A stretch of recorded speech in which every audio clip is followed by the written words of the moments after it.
Hi, welcome to One Word a Day. I'm Sophie, your pilot into the universe of Chinese. And happy 4th of July. I applaud you if you tune in even on a holiday. But a good habit is to do it every day, regardless what day that day is, right? So yesterday we talked about 后继有人. It's this continuation, same idea. Study, learning is a continuation. You put in the effort, however minimal it is, at least it's not zero every day. So 后继有人 will talk about you have some successor. That's the main goal of the mission of life, is to pass down your genes. Okay, so today we continue with 继承人. And it's kind of appropriate for 4th of July because in a sense, all of us are this continuation. Like me, I'm first generation immigrant. I may not share the same bloodline. Like I don't have a previous generation sharing the same bloodline of me in front of me in this country. But I do share the ideals, like the constructs, the premises of this country, this American dream. I do share that, still, believe in that narration of this as a great place that to have my family and build a life over here. So that's the kind of continuation. And 承, okay, 承 means hold. It came from this looking seemingly complicated structure, but once it's broken down, it's very easy to understand.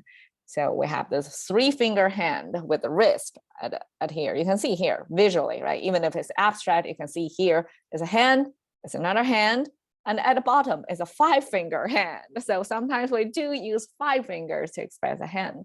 So in this picture, it's just a lot of hands. It's almost like in a rock concert, a lot of people holding hands up and holding up the celebrity, almost look like that. So this is a person, actually, a person kind of like in a kneeling position.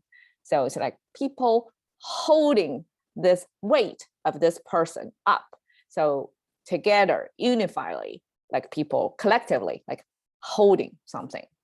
So that's the origin. And eventually got simplified, like this person just become this simple thing. And then we have a sort of like a hand looking thing. And here structure, while it's a restructure, so it's easier in a written form. So that's the 承, the holding. So you have a continuation, you continued your bloodline, or you're thinking of premises, right? People who share the same premises, and then holding onto it, and then person. So this is like the definition of what that person is. That's somebody who continue your path, not necessarily the path, I guess, not the trajectory, but the conditions, right? Either generically or spiritually, politically, whatever, the conditions, and then keep holding it, continuation, right? You can see, I mean, over here, 继承人, commonly in contemporary Chinese, it simply means the heir of your wealth. So somebody have a trust fund or something, that's the trustee, that or somebody who are going to inherit your wealth, your money, your thoughts. 继承人, actually, I think this was coined later in Chinese language. It's not, this 继承人 concept was not existing before then. It was contemporary Chinese, and in a legal document, that's the term 继承人, but it keeps the meaning of the language, that somebody continue holding, right? Asset holding, property or whatever, wealth holding person, right? It makes total sense in a way. It's appropriately coined new concept, 继承人, heir. And here I'll show a picture of probably 10 years ago, this becomes a popular concept in Chinese, and I translated 拼爹时代 as dad race era. So what does that mean? It's a dad race. It's not a rat race. Rat race means you are the rat and racing with other rats, right, to reach your life's goal. But here it's like a dad are racing like you're not really racing yourself against your peers, but you're racing your dads actually, like your peers' dads are competing so that they kind of build the foundations of your life, like however high platform you're going to stay on is your previous generation, it's your dad's. And I mean, how sexism is that? It's dad. There's no mom mentioned.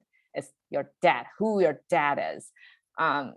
Okay, so I don't know how true a run a bell here in America society, but definitely 10 years ago, that becomes the public conscious, like a popular idea back then. And here some of them visualize that. It's like, these are dads, or these are actually not dads. These are you. These are this generation. These are the rats, okay? The social living functional man in this gender. And then your dads here. So people who are on the balloon, right, are people either have money, that's the money sign in Chinese RMB, money sign. So who either have a rich dad, or this is a stamp.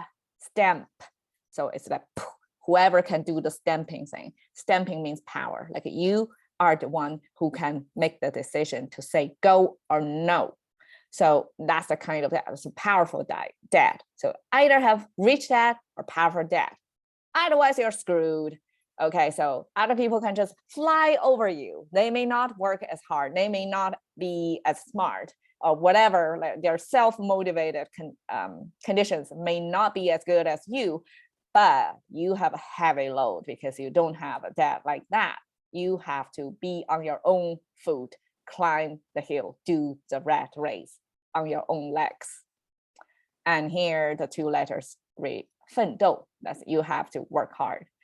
You have to basically have nobody else, no previous generation resources left to pass down to you that you can use, can make your life easier, that you can fly over the average, but that's the majority of us, right? So who cares?